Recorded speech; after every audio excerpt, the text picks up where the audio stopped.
ও কোন দেশ থেকে আসছে উনি? তাহলে যাচ্ছিলেন, আপনার নামে কি মামলা ছিল ভাই? কি মামলা?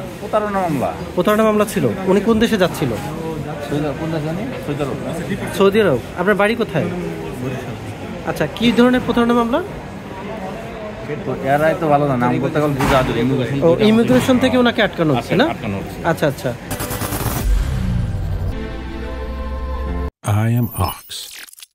একটু বলেন তো ভাই, আপনার আসলে আটকানোর কারণটা কি, আপনি কি জানেন? আমি পাসপোর্ট দিয়েছি, এরপরে আমার অন্য এক জায়গায় নিয়ে গেছে, এরপরে আমি কিছু জানি না। কোন দেশে যাচ্ছিলেন? সৌদি। সৌদি যাচ্ছিলেন, কি বিষয়? কাজের বিষয়। কাজের বিষয়। আচ্ছা আচ্ছা। তা আপনার বিরুদ্ধে যে প্রতারণার অভিযোগ, আসলে এটা অভিযোগটা কিসের? আমাদের বাড়িতে একবার হলো একটা নোটিশ গেছিল। হ্যাঁ, ঠিক আছে, আমি এক অফিসে চাকরি করতাম, ওইখান থেকে পাঠাইছি। ওইখান থেকে? অফিসটার নাম কি? গণউন্নয়ন। ও আচ্ছা আচ্ছা। আপনার বাড়ি কোথায়? বরিশাল। বরিশাল। আচ্ছা ঠিক আছে। আপনার পুরো নামটা বলেন? আবুল বাশার। আবুল বাশার। আচ্ছা, আপনি বিদেশ যাচ্ছিলেন না? সৌদি আরব। সব কাগজপত্র ঠিক ছিল, কিন্তু আপনার নামে মামলা থাকার কারণে আপনাকে ইমিগ্রেশন ধরে নিয়ে।